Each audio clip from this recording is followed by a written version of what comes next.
छत्तीसगढ़ विधानसभा के विशेष सत्र में नारी शक्ति वंदन अधिनियम और महिला आरक्षण का मुद्दा प्रमुखता से उठाया गया। मुख्यमंत्री विष्णुदेव साय ने शासकीय संकल्प पेश कर परिसीमन के बाद लोकसभा और विधानसभाओं में 33% महिला आरक्षण तत्काल लागू करने की मांग की है। सीएम साय ने आरक्षण को महिला सम्मान, नेतृत्व और राजनीतिक भागीदारी को मजबूत करने वाला ऐतिहासिक कदम बताया। साय सरकार ने महिला सशक्तिकरण को सुशासन की प्राथमिकता बताते हुए विपक्ष पर महिला अधिकारों के मुद्दे पर राजनीति करने का गंभीर आरोप लगाया।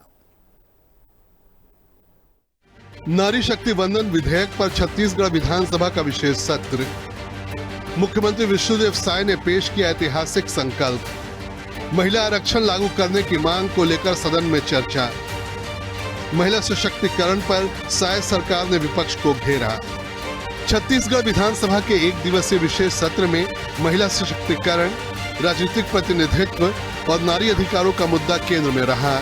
मुख्यमंत्री विष्णुदेव साय ने सदन में शासकीय संकल्प प्रस्तुत करते हुए परिसीमन प्रक्रिया पूर्ण होने के बाद लोकसभा और सभी विधानसभाओं में महिलाओं को 1/3 आरक्षण तत्काल लागू करने की मांग की। विशेष सत्र को नारी शक्ति वंदन अधिनियम के समर्थन में राज्य की मजबूत राजनीतिक प्रतिबद्धता के रूप में देखा जा रहा है। मुख्यमंत्री विष्णुदेव साय ने स्पष्ट कहा कि महिला सम्मान, नेतृत्व और भागीदारी केवल सामाजिक न्याय नहीं बल्कि विकसित भारत की आधारशिला है। छत्तीसगढ़ विधानसभा में महिला आरक्षण को लेकर चल रहे विशेष सत्र के बीच आज एक अलग ही तस्वीर देखने को मिली, जहां सदन के अंदर सत्ता और विपक्ष के बीच तीखी बहस जारी रही। वहीं सदन के बाहर और गैलरी में बैठी महिलाएं इस पूरी कार्यवाही को ध्यान से देख रही थी। जिला पंचायत सदस्यों से लेकर महिला कार्यकर्ताओं तक, यहाँ तक कि आंगनबाड़ी कार्यकर्ता और साथ में समूहों की जो कार्यकर्ता है वो बड़ी संख्या में आज यहाँ विधानसभा पहुंची है, जो न सिर्फ इस ऐतिहासिक बहस की साक्षी बनी बल्कि अपने अनुभव और उम्मीदों को भी साझा कर रही हैं। मुख्यमंत्री विष्णुदेव साय की तरफ से प्रस्तुत शासकीय संकल्प में संसद और सभी विधानसभाओं में महिलाओं के लिए 33% आरक्षण को तत्काल प्रभाव से लागू करने का आग्रह किया गया। सदन में इस प्रस्ताव पर चर्चा के लिए विधानसभा अध्यक्ष डॉक्टर रमन सिंह ने 4 घंटे का विशेष समय निर्धारित किया।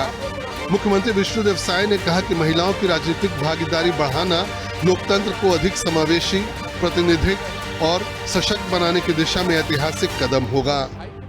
माननीय अध्यक्ष महोदय, मैं संकल्प प्रस्तुत करता हूं कि इस सदन का मत है कि नारी शक्ति के सम्मान एवं महिलाओं के समग्र विकास और सशक्तिकरण के उद्देश्य से देश की संसद तथा सभी विधानसभाओं में महिलाओं के लिए 1/3 आरक्षण परिसीमन की प्रक्रिया पूर्ण करते हुए तत्काल प्रभाव से लागू किया जाए। मुख्यमंत्री विष्णुदेव साय ने प्रधानमंत्री नरेंद्र मोदी की सरकार की ओर से लाए गए नारी शक्ति वंदन अधिनियम को महिला नेतृत्व विस्तार की दिशा में परिवर्तनकारी पहल बताया। सीएम ने कहा कि यह केवल आरक्षण का प्रश्न नहीं है बल्कि नीति निर्माण, शासन और विकास में महिलाओं की निर्णायक भागीदारी सुनिश्चित करने का राष्ट्रीय संकल्प है। साय सरकार ने इस मुद्दे पर विपक्ष की भूमिका पर सवाल उठाया और कहा कि महिला अधिकारों जैसे संवेदनशील विषयों पर राजनीति नहीं होनी चाहिए। सीएम साय के मुताबिक छत्तीसगढ़ सरकार महिलाओं के आर्थिक, सामाजिक और राजनीतिक उत्थान के लिए बहुआयामी योजनाओं पर काम कर रही है। महिला स्व सहायता समूहों के सशक्तिकरण, ग्रामीण अर्थव्यवस्था में महिलाओं की भागीदारी और सरकारी योजनाओं में महिला केंद्रित दृष्टिकोण को सरकार की प्राथमिकताओं में शामिल किया गया है। साय सरकार का मानना है कि महिला नेतृत्व को मजबूत किए बिना राज्य और राष्ट्र का संतुलित विकास संभव नहीं है। सदन के भीतर जहां महिला आरक्षण को लेकर सत्ता और विपक्ष अपनी अपनी दलीलें रख रहे थे, वहीं गैलरी में बैठी ये महिलाएं इसी पूरी बहस को बेहद ध्यान से देख और समझ रही थी। इनमें से कई महिलाएं पहली बार विधानसभा की कार्यवाही देख रही हैं और उनका कहना है कि यह अनुभव उनके लिए नया भी है और प्रेरणादायक भी है। कुछ महिलाएं इसे अपने अधिकार और प्रतिनिधित्व की दिशा में बड़ा कदम मान रही हैं। छत्तीसगढ़ विधानसभा का विशेष सत्र महिला सम्मान और लोकतांत्रिक भागीदारी के समर्थन में राजनीतिक संदेश के रूप में उभरा। साय सरकार का कहना है कि महिलाओं को निर्णय प्रक्रिया में अधिक अवसर देना सामाजिक समरसता, प्रशासनिक दक्षता और राष्ट्रीय विकास को नई दिशा देगा। कुल मिलाकर छत्तीसगढ़ विधानसभा में विशेष सत्र महिला अधिकार, राजनीतिक प्रतिनिधित्व और सामाजिक न्याय के मुद्दे पर साय सरकार के स्पष्ट प्रतिबद्धता का प्रतीक बनकर सामने आया। मुख्यमंत्री विष्णुदेव साय ने नारी शक्ति वंदन अधिनियम के समर्थन में संकल्प संदेश दिया और कहा कि महिला सशक्तिकरण शासन व्यवस्था की केंद्रीय प्राथमिकता है।